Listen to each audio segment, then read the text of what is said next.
Gamitin natin itong soft bloom para sa kamay. Konti lang naman yan eh. Ayan, oh. Konti lang.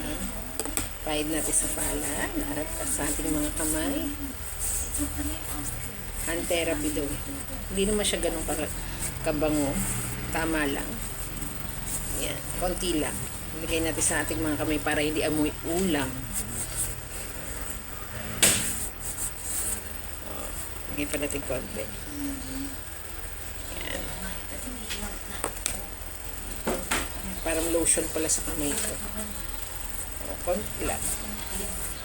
Saka para hindi nagdo-dry. Ito, nagdo-dry na yung aking ano dito sa daliri na to. Yan.